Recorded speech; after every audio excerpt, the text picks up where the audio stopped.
uwo nabazaniye uyu munsi mu mwite Kirikou Akili, umuhanzi uri kubica cyane bigacika muri East Africa, by'umwihariko mu gihugu cy'u Burundi, ari naho uyu muhanzi akomoka. Umuhanzi Kirikou Akili ku ndirimbo ye yise Aha ni he ari kwigarurira imitima ya benshi.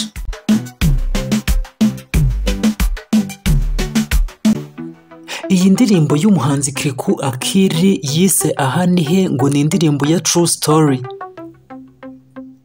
Indirimbo yaririmbye ubwe yivugaho ndetse abwira abantu bose bamuciye intege ngo ntahazagera. Ati ko mwavuze ko ntaho nzagera, none aha ni he?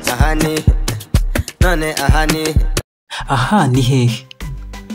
Mwavuze ko ntaho nzagera, benshi muri mwe yewe mu ntege iminsi.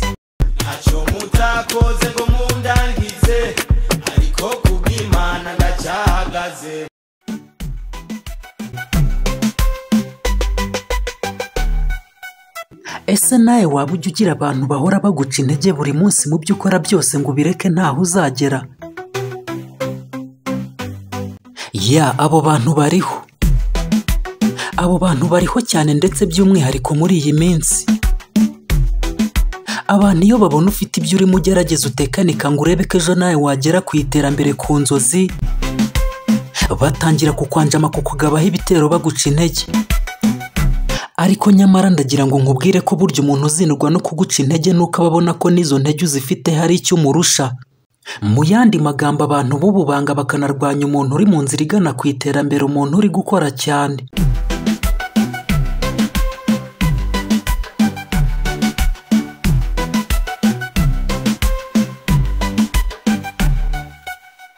Iyo umuntu akoze cyane abantu bahita batangira kubabazwa nuko agiye gukira cyane akabarenga akabasiga hasi, bityo bakifuza yuko ibyo arimo akora byose babisenya ngo bahamane hasi. Gusa icyo nakubwira wowe cyangwa njyewe abacantege bibasiye, ukore cyane ubudahwema, kandi ntugire umuntu n'umwe uha umwanya mu bari kukwiyegereza kugukunda cyane mw'iyi minsi. Bari kukwiyegereza kuko babona hari ibyo uri kubarusha. Nta rundi rukundo bagufitiye uretse gushaka aho bamenera ngo bashyire hasi ibyo urimo wubaka byose, ubundi bikuzambane basigare baguha urw'amenyo.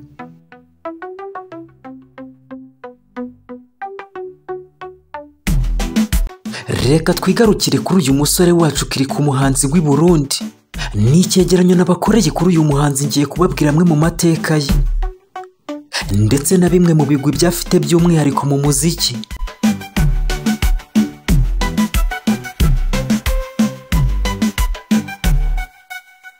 Umuhanzi Kirikou Akili amazina ye nyakuri yiswe n'ababyeyi ni Niyonkuru Yusufu. Yavutse ku wa 19 Nzeri mu mwaka w'ibihumbi 2000. Avukira mu ntara ya Ngozi mu Burundi. Kirikou Akili ibijyanye n'imyemerere y'idini ye asengera mu ba Islam. Kirikou ni imfubyi ku babyeyi bombi, ababyeyi be bose bitabye Imana. Uwabanje kumusiga kwitahira ni papa we, yapfuye akiri muto cyane. Amaze gutabaruka Kirikou ari muto asigarana na mama we. Mama wa Kirikou amaze gupfakara ahise atangira guteseka kubaho mu buzima bugoye cyane. Gusa akagerageza uko ashoboye ngo abone icyamutungira urubyaro. Ubuzima bukomeje kwanga kubona amaramuko bigeze aho byanga, mama wa Kirikou yahise afata umwanzuro wo kwishakira undi mugabo.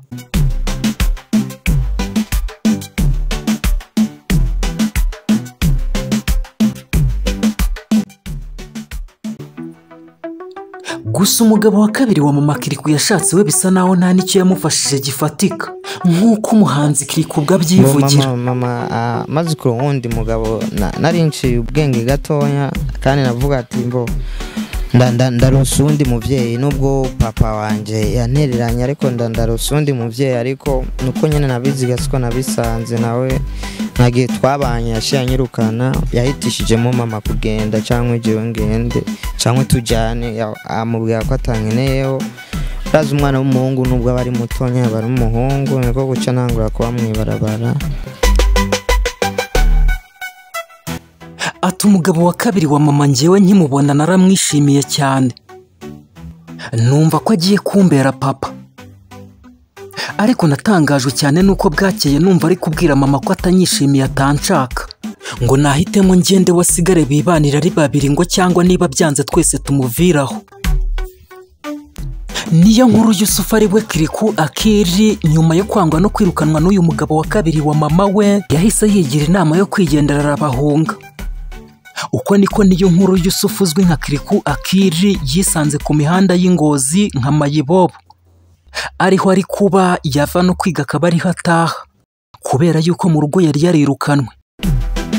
Gusa nubwo yari yarirukanwe n'uwo mugabo wa kabiri wa nyina ngo still mama we yakomeje kumukunda ndetse ngo ntabwo yigeze amwanga, yewe ngo yaranamusuraga ku muhanda aho yiberaga. Kirikou kugumya kwiga ataha ku muhanda byaje kumugora cyane, ahitamo kubireka yiberaho mu buzima bwo ku muhanda, amenyera kubaho wenyine nta babyeyi. Papa we yarapfuye, mama we yibereye hamwe n'undi mugabo.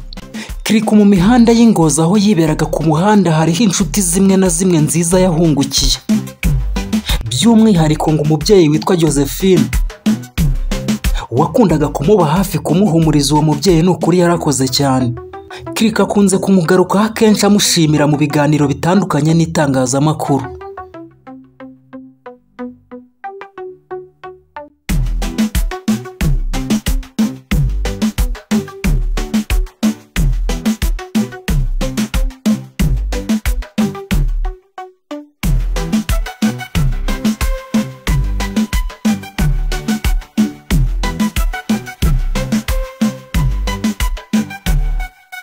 Reka tugere ku kuntu Kirikou Akili yatangiye kugerageza kuba yaririmba ashaka uwamufasha mu muziki. Umuhanzi Sat-B w'i Burundi cyamamare twese tuzi Satura Mabafure yaje guhura na Kirikou, bahuriye mu mihanda y'Ingozi ahari naho Kirikou yabaga. Sat-B akunda impano ya Kirikou ndetse anamubwira yuko bishoboka ko yazamufasha. Nyuma y'iminsi mike y'ibyo Sat-B abibwiye Kirikou yaje gupanga umunsi ategura kuva Ingozi akajya kureba Sat-B Bujumbura. Kirikou ageze Bujumbura kureba Sat-B ngo amufashe, Sat-B agahora amubwira ko ngo ari busy. Kirikou agahora buri munsi ajya no kwicara hafi ya studio Sat-B akoreramo indirimbo ngo arebe ko Sat-B yamubona byibuze akamwumva akamuha umwanya, ariko biranga birananirana.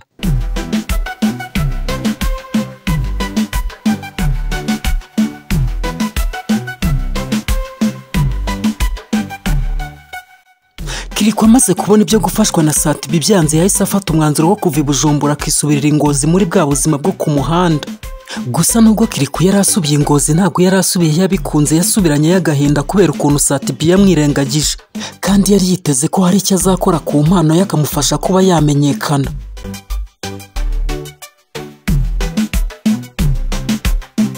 Kirikou ageze Ingozi yisubiriye muri bwa buzima bwo ku muhanda yahise agira amahirwe yo kunguka inshuti y'uwo bita Oscar. Uyu Oscar ni umwe mu bantu bafite icyo bavuze gikomeye ku muhanzi Kirikou. Kirikou agarutse Ingozi, Oscar yaramubonye aramukunda yifuza kumufasha ndetse ahita amukura no ku muhanda amubera umubyeyi, amusubiza mu ishuri arongera ariga. Mu by'ukuri uyu mugabo Oscar Kirikou we ubwiye amushimira ukuntu amuvuga amufata nka papa we, kubera ukuntu yamubonye amerewe nabi akamufasha ntamutererane. Amateka y'umuhanzi Kirikou ni maremare cyane, gusa njye icyo navuga nuko abantu tudakwiye kugendera kuri rya hame ry'abanebwe, ihame rivuga ngo icyo umuntu azaba cyo ntaho kijya. Mu by'ukuri mwumvise imvune zose uyu muhanzi Kirikou yahuye nazo arimo ashaka kuba yagerageza kugera ku nzozi.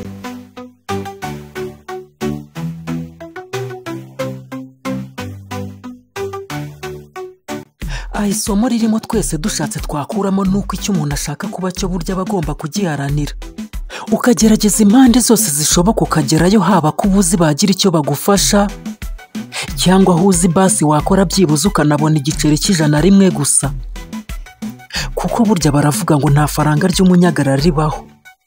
Ngayo nguko rero ubu tuvugana umuhanzi Kirikou Akili umwana w'i Burundi amaze kuba icyamamare. Nahagana mu mwaka w'ibihumbi 2018 nibwo umuhanzi Kirikou Akili inyenyeri ye yatse, atangiye gukora umuziki we noneho bifatika, abifashijwemo na studio yitwa Bantu Boy. Muri iyo studio ari naho yahuriye n'umuhanzi ukomeye Legend Big Fizzo, amufasha byinshi muri kariyeri ye y'umuziki. Kirikou atangira gusohora indirimbo nziza kandi bitamugoye, ashyira hanze indirimbo ye ya mbere yita Soma Namba.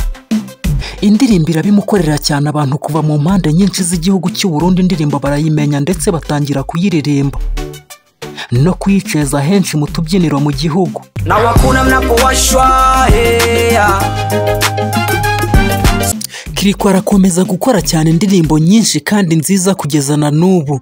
Hari umwe mu bahanzi nyarwanda Kiriko Akili yakoranye nawe indirimbo ibahita ituma arushaho kumenyekana. Uwo ni Chris Easy. Bakoranye indirimbo yitwa Rara. Murayizi, murayikunda cyane. Sheli sheli twende lala, tulata changi tulalala. Reka tubyina na cadence yawe. Kugeza kuri ubu aho tuvugira muri uyu mwaka wa 2025 uyu muhanzi Kiriko Akili amaze gukora indirimbo nyinshi cyane. Zimwe na zimwe zamuhesheje ibikombe agahishyi ndetse izindi zimwogoza ikirere ajya mu mahanga gutaramira abanyamahanga.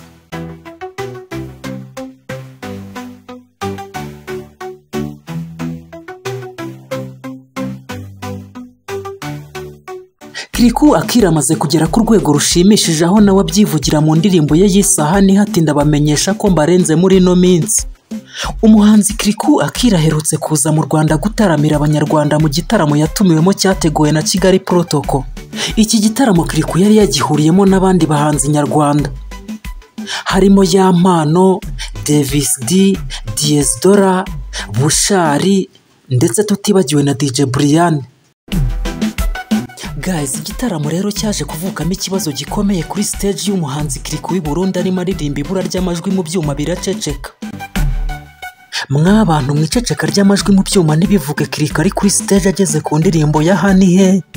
Byabaye ikibazo gikomeye cyane i Burundi. Ubu tuvugana Abarundi bari kuvuga n'aba Abanyarwanda ngo ibyo bintu barabipanze ibyuma babizimije ku bushake.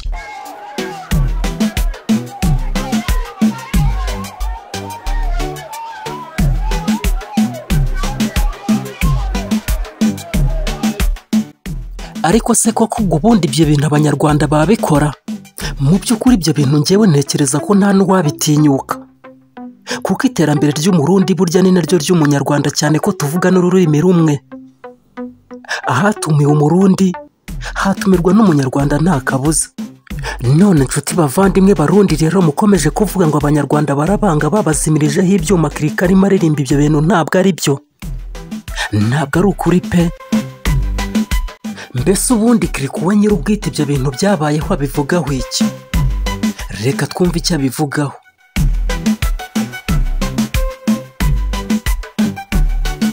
Ko mwabibonye nanjye niko nabibonye kubera nje ku ruhande rwanje nayo nariteguye ko nza kubyitwaramo neza, kandi ko nabivuze zari indoto zanje gukora concert ngaha mu Rwanda kubera ko nizeye ko ndafise abakunzi benshi b'umuziki wanje uretse mu Burundi. Nizera ko ahantu hakurikira ahandi ari mu Rwanda kubera ko nico gihugu bumva ibintu mvuga, nico gihugu bumva ibintu ndirimba. Rero nari niteguye bikwiriye, sinari kwemera kwisenya ko biri kose ntibyamvuye ko bifise iyo byavuye nanje byambaye ko kujya kuri stage. Ariko icyo novuga nuko hari abantu nyene byashavuje bavuga ngo Abanyarwanda ntibakunda ngo Abarundi, ariko navuga yuko atari ko bimeze kubera ko hajya umuntu ntaba uko ari ngo kubera igihugu avamwe, ni kamere y'umuntu tu.